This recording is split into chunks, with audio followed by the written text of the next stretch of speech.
Hey guys, it's Jynnette with Alchemy here to give you your tarot reading for the month of October 2017 for the sign of Sagittarius. Now, if you have a Sagittarius rising, sun, or moon sign, this is for you. If you would like to have your own personalized reading, please do reach out to me at my website, innersunalchemy.com. I do tarot, astrology, and also energy healing. So there's a couple different options available to you, so please do reach out. I would be honored to help you. And if you are not already subscribed to me on Facebook and Instagram, please do follow me. You can find me at Alchemy on both platforms. Also, sign up for my newsletter on my website, innersunalchemy.com, to get updates on new classes, events, teleseminars, and retreats that I have planned coming up over the coming months, okay? All right, so let's go ahead and get started on your reading. So let's see what's going on for you, Sag. All right, so now I love this, your overall energy, because you actually have the Nine of Cups, which is speaking to wish fulfillment and personal fulfillment. The nines to me are always related to your personal experience. So, and the cups are related to spirituality, emotional abundance, just abundance in general. So that's an amazing energy to have permeating through the month of October. So, just from that alone, I think it's going to be a good month for you, and that is amazing. So shine bright like a diamond, right?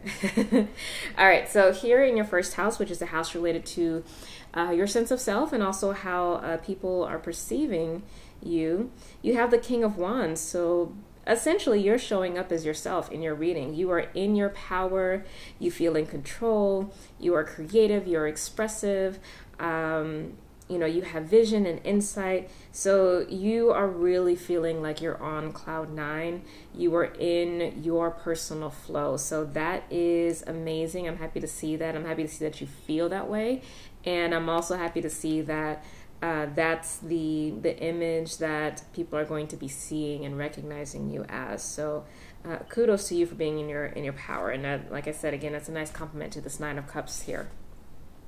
Now, in your fourth house, which is the house related to your home, your emotional state of being, your sense of security, as well as your actual family, you have the Two of Cups. So again, this is a beautiful energy because it again speaks to personal fulfillment. You're in a really great place emotionally. You feel good, you're solid, you're strong, you feel safe. Everything related to the practical matters of your physical life and home is solid now, and it probably feels so expansive for you. Like, it's a really powerful energy. And then, if you are in a relationship, or if this is husband or wife or what have you, that relationship is beautiful, and it's really strong. This can also speak to you having moved, and now you're kind of settling into your new home and developing a new relationship with the space. So phenomenal energy for you. Congratulations. In your seventh house here, you have the Hierophant, which is a major arcana card. And the major arcana to me are essentially divine forces that we don't have control over. They can also be seen as archetypes. And the seventh house relates to your relationships with any and everyone. So, whether it's family and friends, romantic partner, co-workers, what have you, that's what this house represents.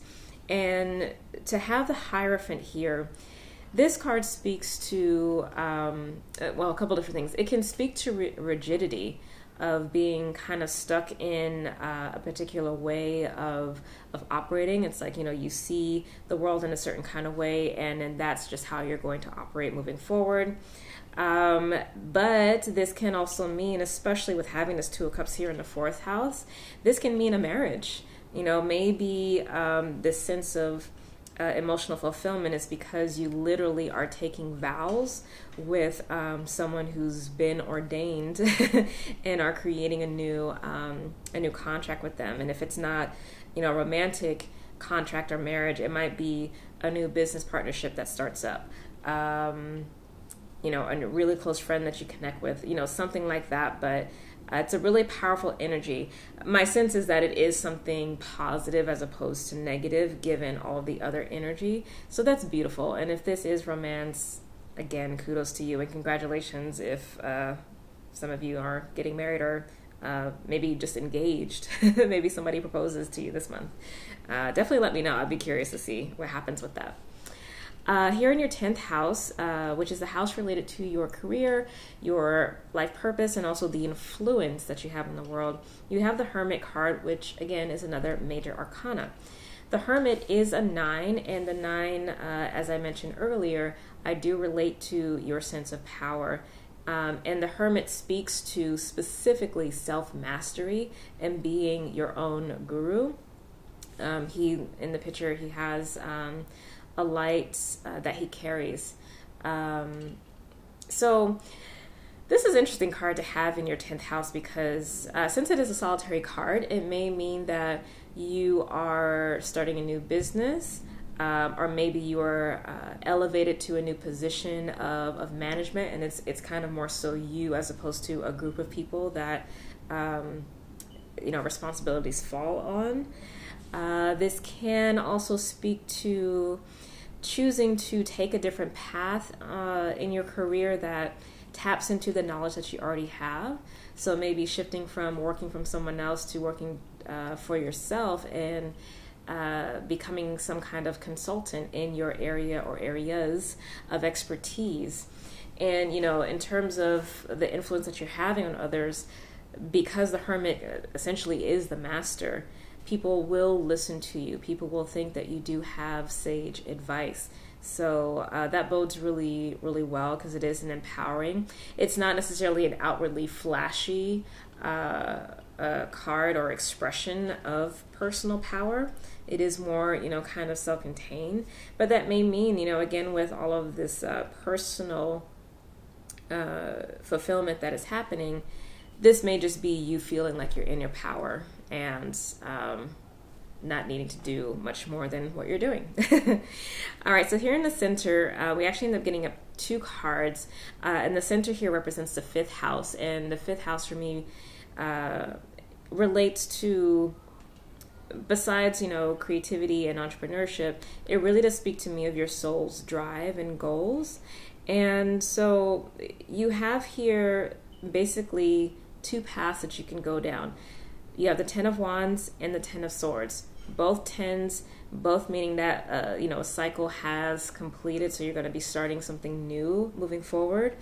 But it's kind of like, okay, based on the choice of how you want to proceed, what's going to be the foundation for the new that you're going to walk into? Is it going to be this 10 of Wands energy, which is based off of this fiery power, accomplishment, maybe being a little battle weary, but, still being victorious and letting that be your foundation? Or the 10 of Swords, which is bitterness and feelings of betrayal and not trusting and what have you. I know if I remember correctly, last month there was a lot happening in your interpersonal relationships and some stuff at work, I believe, as well. So, maybe there's some shadows of that still there. But my suggestion to you is to take the path of the 10 of Wands and really let the past be the past, let bygones be bygones, and start afresh, because you have such beautiful and powerful and fulfilling energy in the rest of your cards. You don't need to take the dark into the light. You can let your burdens go. So I invite you to do that this month. Alrighty, Sagittarius. So amazing month for you. Please do reach out and let me know, especially if this, this potential relationship in terms of a new fiance or marriage proposal or getting married or any of that stuff happens, because there is a really beautiful energy around that. Maybe it's renewing your vows. I don't know. But it's really beautiful. But leave a comment for me. Let me know how this plays out for you in October. And again, if you'd like to book a reading with me, whether it's tarot, astrology, or energy healing, you can do so at my website, innersunalchemy.com. Follow me on Instagram and Facebook at innersunalchemy, and be sure to sign up for my newsletter on my website to stay in touch and abreast of all of the upcoming events that I'm going to be a part of and launching. Have a wonderful month, and I will see you next time, okay? Bye.